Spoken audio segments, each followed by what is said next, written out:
제 아나운서 생활 얘기를 좀 해보겠습니다. 역시 뻔하지 않았습니다.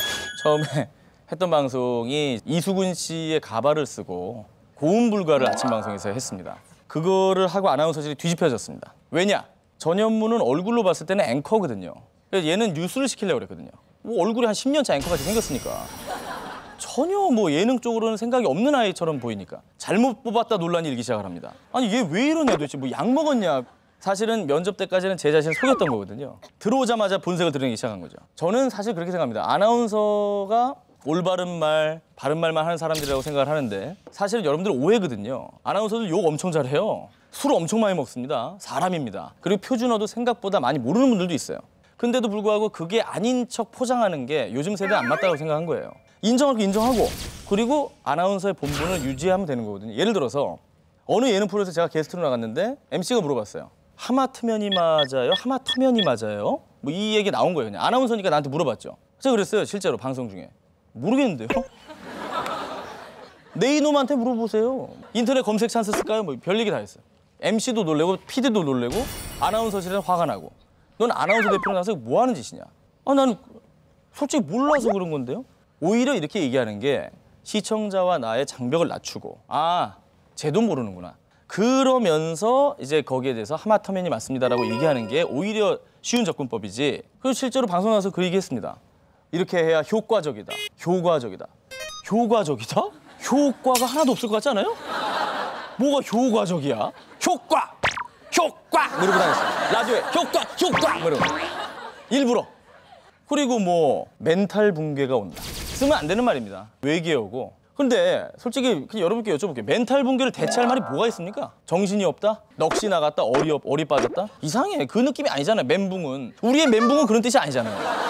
그거를 표현할 말이 없어요. 그렇잖아요. 그러면 그걸 대체할 말을 만드는 게 우선이지 왜 그냥 무조건 쓰지 말라고만 하냐는 거예요. 그런 것들에 대한 고민이 많았어요. 그래도 아나운서로서 우리말 전도를 해야 된다는 사명감은 있기 때문에 이런 식으로 했죠. 편안하게 접근했어요. 임창정 씨 노래 중에 표준어가 아닌 게 있다. 두려워 겁시나. 겁시나. 틀렸다. 겁이 나. 어색하죠. 이렇게 어색하게 함으로써 사람들은 그게 뭐야 하면서 알게 되잖아요. 이런 식으로 접근을 하려고 했던 게 결국은 아나운서실에 이제 그 뜻이 전해지니까 처음에는 지적을 좀 많이 당했었는데 이제는 뭔 얘기를 해도 인정을 해주시는 분위기가 됐어요. 그래서 언어의 장벽은 넘어섰어요. 아나운서실하고. 근데 뒤따라 나온 게 춤 장벽이었습니다. 아, 이거는 어떻게 해결이 안 됐어요. 제가 춤을 7년을 춰왔는데 뭐 소녀시대, 샤이니, 동방신기 춤을 춰달라고 작가가 얘기를 해가지고 예능 프로그램 섭외가 돼서 너무 설레는 마음에 집에서 영상을 보면서 했는데 이것만도 안 나왔어요.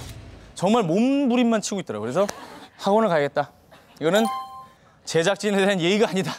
홍대 학원을 가가지고 보름을 배웠습니다. 맹훈련 하루에 4시간씩. 마지막 날 선생님이 했던 말을 잊지 못합니다. 현무 씨, 돈 안 받겠습니다. 돈을 안 받을 터이니 제발 우리 학원에서 배웠다는 얘기는 하지 말아주세요. 제발 부탁드립니다. 처음에 협찬으로 하려고 그랬다가 어쨌든 그래서 춤을 췄고 루시퍼가 나올 때마다 저는 뜨끔뜨끔 놀랍니다. 어서 날 부르나 하고. 예. 정말 사실 여러분들이 좋게 봐주셔서 그렇지 춤이 아니지 않습니까? 거의 뭐 접신한 사람 같지 않아요? 이렇게 추고 나니까 아나운서실에서 발칵 뒤집힌 거예요. 실장님이 부르셨어요. 한숨을 딱 쉬시고 춤이 너무 더러운 거 아닙니까? 실장님 입에서 더럽다는 얘기가 나왔습니다. 차라리 네 동기인 오정현 아나운서처럼 잘 추든가 아니면 추지 말든가. 그게 뭐냐 도대체. 너무 역정을 내시니까 눈물이 나는 거예요.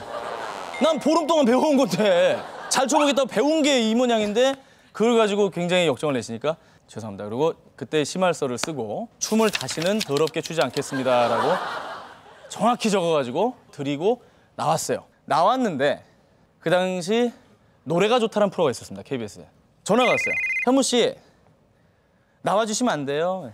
부르기를 하죠. 왜 부를까? 루시퍼 좀 쳐주세요. 저는 이제 춤 금지령이 내려진 상태이기 때문에 일체 춤 못 춥니다. 그럼 그냥 나와주세요. 노래만 불러주세요. 나갔어요. 노래가 좋다.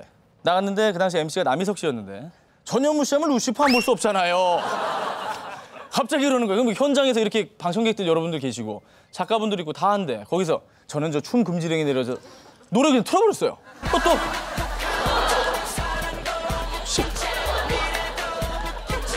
끝났어. 끝나고 집에 와서 바로 두 번째 경위서를 작성하기 시작을 했습니다. 그 유혹을 못 참고 또 춤을 춰서 죄송하고 다시는 이런 춤을 추지 않겠다라는 글씨체를 오이샘물체로 예쁘게 써가지고 그것도 나중에는 이제 아나운서 실장님이나 이제 팀장님이 결국에 전염은 저런 아이다라고 해서 이제는 뭐 춤을 뭘 춰도 이제는 옷만 벗지 않는다면은 전혀 이제 터치 안 하는 수준까지 됐죠. 이건 뭐 처음 얘기하는 건데요. 제가 느끼기에는 이 루시퍼는 사실은 유재석 씨가 만든 겁니다. 제가 해피투게더를 10번을 나갔어요. 10번 중에 6번을 루시퍼를 췄습니다. 처음에 해피투게더에서 루시퍼를 췄을 때는 춤이 아니라 저거는 거의 그 방송 사고 수준이다라고 생각해서 더 이상은 추지 말게 해야겠다라는 여론이 많았어요. 근데 유재석 씨가 해피투게더 나갈 때마다 전현무 씨랑 루시퍼 한번 봐야죠. 노래 그렇게 틀어버려요. 계속 추는 거예요, 그냥. 처음에 췄던 루시퍼는 그나마 학원에서 나온 지 얼마 안 됐기 때문에 동작을 기억을 많이 하고 있었습니다. 근데 8번째 추니까 기억이 안 나요, 춤이. 그러니까 이렇게 하고 아까 이것도 없는 동작이에요, 원래. 그러니까 음악은 나오고 뭔 해야 되겠고 하니까 이걸 한 거예요, 그냥. 근데 계속 시키니까 그렇게 엉망으로 한 게 오히려 여러분들한테 큰 웃음을 준 거예요. 유재석이라는 분은 게스트가 1%의 가능성만 있어도 포기하지 않는 사람입니다. 절대 포기하지 않았던 유재석이 전현무의 루시퍼를 만든 거죠. 그 유재석 씨한테 그게 처음으로 이제 감동받았던 일이고, 두 번째 감동은 KBS 연예대상이라는 거 아시죠? 연말에 예능인들 모아놓고 이제 상 주는 자리인데, 저는 이제 뭐 예능을 하지만 제가 뭐 아나운서 소속이기 때문에 어디 이제 뭐 앉을 데가 없잖아요. 그 앞에 이렇게 테이블에 앉아 있잖아요. 진짜 미치겠더라고. 어디 앉아야 되나 이거. 아, 안녕하세요. 예. 아, 박명수 씨 안녕하세요. 그리고 예. 그래서 이렇게 이러고 있는데 유재석 씨가 형무야 일로 와. 일로 와. 여기 앉아. 너 해피투게더 식구잖아. 그때 순간 진짜로 눈물이 나가지고, 근데 이제 해피투게더 식구가 아니잖아요. 그냥 10번 나갔을 뿐인데 제가 이렇게 어리버리한 걸 보고 절 챙겨준 거예요. 얼마나 민망할까 싶어요. 그래서 결국 못 갔어요. 박명수 씨 때문에. 딴 자리에 앉았는데 그거를 연 2년을 그렇게 말씀하시더라고요. 해피투게더 식구인데 너 어디가 있어? 여기 와 앉아. 그 말이 정말 잊혀지지가 않습니다, 지금도. 그래서 아, 저게 이제 뭐 예능 MC로서 성공한 그런 걸 떠나서 사람이 정말 된 사람이구나라는 거를, 유재석 씨 뭐 워낙에 좋은 이미지지만 저도 그런 걸 느껴서 한번 말씀드리고 싶었어요. 예능 MC들 얘기를 많이 전 합니다. 왜냐면 제가 배워야 되는 분들이고 해서 분석을 해봤어요. 강호동 씨 리더십으로 보면은 정말 냉철한 리더십입니다. 1박 2일에 같이 출연했을 때 제가 느낀 건데요. 웃겨요. 그러면 이것만 5분 동안 이거 리액션만 합니다. 그리고 계속 기회를 줘요. 형 씨 그래서 어떻게 되나? 그럼 진짜 내가 정말 요만큼만 웃겼었는데 그렇게 옆에서 해주잖아요. 정말 힘이 나요. 정말 이 초인적인 힘이 납니다. 내 몸에 없는 힘이 나요. 막 정말 더 웃기게 돼요. 근데 잘 못하잖아요? 재미없잖아요? 아, 관심에서 멀어집니다. 안 봐요. 저 옆에 딴 사람 옆에서 이러고 있어요. 굉장히 능력 있는 사람은 정말 2배, 3배로 키우는 강호동 씨입니다. 냉철한 리더십. 신동엽 씨는 자체 발광 예능입니다. 저는 이렇게 봅니다. 뭐냐면 이분은 혼자도 충분히 웃긴 사람이에요. 예를 들어서 예, 서한나 씨, 정말 머리 스타일 너무 예쁘세요. 와, 어느 애견 카페에서 한 거예요? 뭐 이런 개그 있잖아요. 이런 개그 혼자 다 깔고 혼자 터뜨리는 거, 듣다 보면 열받는 거, 그런 쪽으로 하여튼 최고시고, 신동엽 씨가 사실 마지막에 상처를 주긴 했어요, 저한테. 불후의 명곡 마지막 회식이었는데 제가 이제 나간다는 얘기를 듣고 딱 저를 보더니 얘는 못생긴 건 아닌데 참 애매하게 생겼어라는 마음의 앙금은 있습니다. 네. 예능 MC로 이제 도전을 했던 프로그램이 스타 골든벨이었습니다. 여러분들 뭐 기억을 하실지 모르겠습니다만 처음으로 PD가 전현무를 스타 골든벨 MC로 한번 써봐야겠다. 그래서 아주 파격적인 기용을 했습니다. 왜냐면 원래는 여자 아나운서들 몫이었거든요. 근데 처음 하니까 얼마나 어색합니까? 자, 이번 샤이니 앨범 컨셉이 뭡니까? 그러면 정말 온유나 이런 친구들이 얼었어요.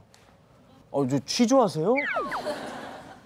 방청객 또 썰렁하고 땀 막 흐르고 수염 자라고. 저는 방송이 안 풀리면 수염이 자라요. 덥석해져 땀 삐지삐지르고. 그러니까 흐름을 다 끊어놓는 거예요. 김재동 씨가 다 띄워놓으면은 제가 그냥 맥을 확 끊어놔요. 자, 비비드걸. 네. 의상 컨셉이 뭡니까? 이런 분위기예요. 연예인들도 싫어하고 방청객도 싫어하고 제작진도 싫어하는 최고의 비호감 MC가 되고 맙니다. 절 처음 써줬던 PD가 정말 혼을 많이 냈어요, 저한테. 너 이러려고 내 부른 줄 아니? 뭐 하는 거냐 지금. 정말 눈물이 앞을 가립니다. 죄송합니다. 가을 개편이 쓱 와요. 잘릴 것 같아. 그래서 제가 급기야 PD를 결혼을 시켰습니다. 제가 저 소개팅을 시켜줬어요. 이거 도저히 안 되겠다. 잘릴 것 같다 싶어가지고 지금 잘 살고 있습니다. 애 낳고. 결혼을 시켜서 한 텀을 넘어갔어요. 그러니까 가을 개편을 넘겼어. 아, 결혼을 시켜준 사람 자르겠습니까? 제작진도 고민이 많았겠죠. 전현무를 안고 가긴 해야 되는데. 그래서 전현무의 밉상 질문이라는 코너를 만듭니다. 그게 왜 만들었느냐. 정말 밉상이니까 만든 거예요.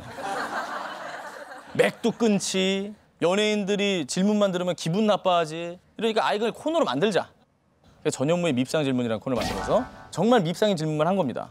여자 배우한테 눈썹 문신하셨나요? 뭐.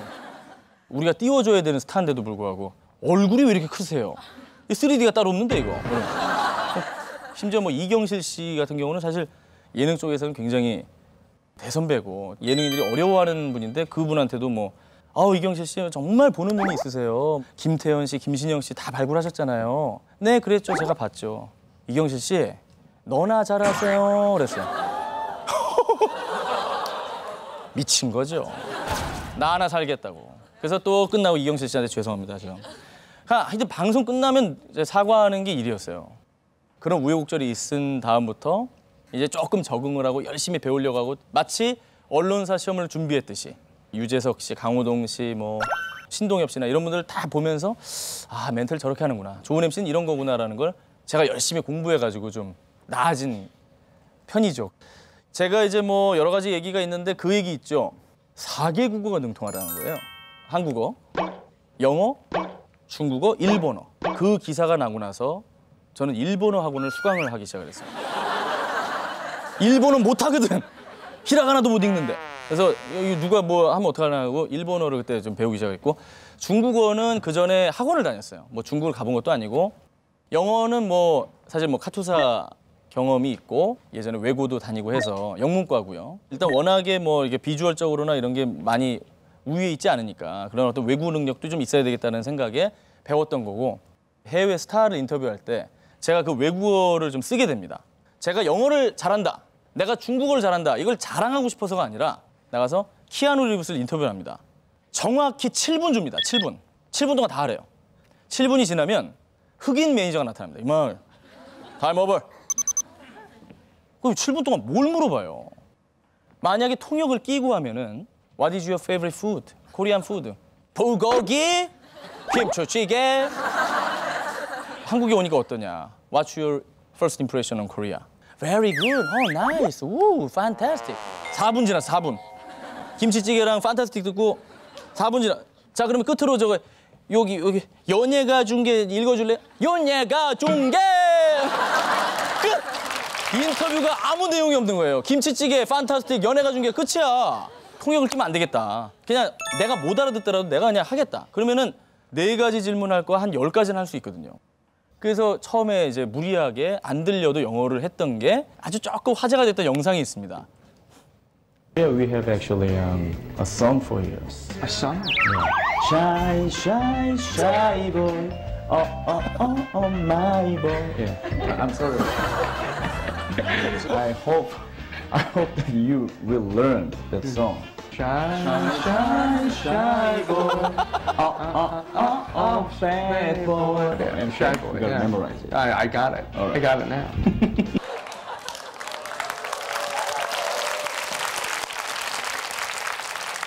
제가 영화하는 거 보면서 약간 오그라들죠. 아우 실수하면 어떡할까 막 아우 그죠? 제가 굉장히 어려워하는 게 느껴지죠. 저게 어떤 상황이었냐면 저 친구가 누구냐면 로건 레먼이라고 요즘에 뭐 우리나라로 치면 김수현, 이재훈 같은 떠오르는 할리우드 신성이에요. 굉장히 그 핫한 배우인데 저 친구를 인터뷰하는데 자기는 그 삼총사라는 영화에 맡은 배역과는 달리 굉장히 샤이하대요. 샤이에 딱 꽂힌 거지. 바로 거기서 샤이 보이 뭐 이러고 하니까 놀란 거예요. 처음 듣는 노래에다가 이거 갑자기 노래를 왜 부르고 앉았나. 하지만 굉장히 어색한 표정을 지금 지은 걸 보셨을 거예요. 실제로 이 영상이 유튜브에 올라갔고 미국 영화 사이트에 소개가 됐습니다. 로건 레먼의 표정 중에 저런 표정 처음 봤다 이거예요. 저렇게 당황하는 표정을 처음 봤대요.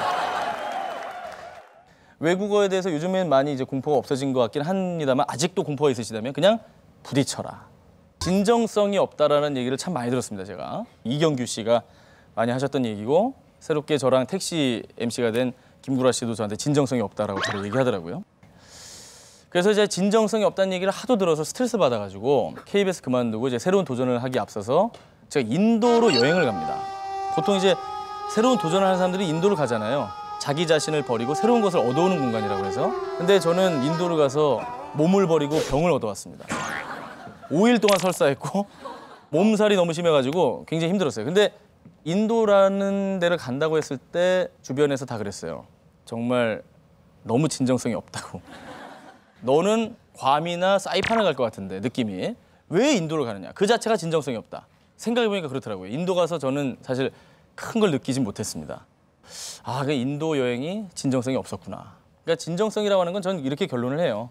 저의 진정성은 진정성이 없는 게 진정성입니다. 그렇게 결론을 내렸어요. 그냥 생긴 대로 살고 생각하는 대로 살면 여러분들이 루시퍼를 좋아하고 칠당고음을 좋아했던 이유는 그게 제가 자기적으로 설정해서 한 게 아니라 그냥 내 몸이 그 모양인 거고 고음도 그밖에 안 올라가니까 여러분들 웃어주신 거잖아요. 그래서 그냥 진정성이 없는 게 나만의 진정성이다 이런 생각을 하게 됐습니다. 여러분 그런 얘기 많이 하잖아요. 꿈을 잃지 말고 열정을 갖고 꿈을 향해 도전하라. 저는 그 말을 이 세상에서 제일 싫어합니다. 꿈 마케팅이라고 그러죠. 꿈을 이룰 줄 알아야 이룰 수 있습니다, 여러분. 이뤄야 됩니다, 이럴 때는. 한 가지 꿈에 집착을 했다가는 정말 낭패를 보기 십상입니다. 저는 딱 3년을 봤어요, 아나운서 시험. 3년을 봐서 3년 이상 또 떨어지면 그냥 안 하려고 그랬어요. 너무 쉽게 꿈을 포기하는 사람들도 너무 안타깝지만 너무 오래 꿈을 잡고 있는 사람도 안타까워요. 5년째 준비하고 있고 아니거든요. 아닐 때는 버려야 되고 주변의 조언도 들어야 되고 꿈 보험을 가져라. 화장품 살 때도 이거 사면은 에센스 줘요? 이거 사면은 비비크림 줘요? 별거 다 물어보잖아요. 그 얘기를 왜 드리냐면 하다못해 화장품을 살 때도 그렇게 옵션을 따지면서 왜 자기 인생이 달려있는 꿈 얘기를 하는데 꿈 옵션을 안 가지고 있냐는 거죠. 너무 한 가지만 올인하지 말라는 거예요. 왜냐하면 이제 세상이 좋아져가지고 자기 꿈을 못 이뤄도 할 게 너무 많아요. 너무 재밌는 것들이 많아요. 실제로 저는 꿈 보험을 뭘 들었냐. 첫 번째 꿈은 아나운서, 두 번째 꿈은 기자, 세 번째 꿈은 선생님이었습니다. 만약에 1지망, 2지망이 다 안 됐을 시에는 선생님을 하겠다. 난 그게 그냥 회사 직원보다는 더 행복할 것 같아서 그렇게 3지망까지 해놨습니다. 여러분들 속에 있는 꿈들이 있을 거예요. 여러분들 다 어리고 젊고 가능성이 많으니까 그냥 이제 부딪혀봐요. 까짓 거. 인생 한 번인데. 그렇지 않습니까? 왜 원치도 않는 일을 하고 살아야 되죠? 부딪혀보세요. 해서 안 되면 말고. 저도요, 사실요. KBS라는 좋은 직장을 놔두고 이렇게 프리랜서를 할 거라고는 생각도 못했습니다. 근데 또 다른 도전이 부딪혀보는 겁니다. 잘 될지 안 될지 모르겠습니다, 저도. 하지만 뻔하지 않은 방법으로 부딪힐 겁니다. 여러분들도 저와 같이 본인의 꿈이 있다면 일단 부딪혀보고 안 되면 과감히 버리는 소쿨한 여러분이 되시길 바랍니다. 전현무였습니다. 고맙습니다.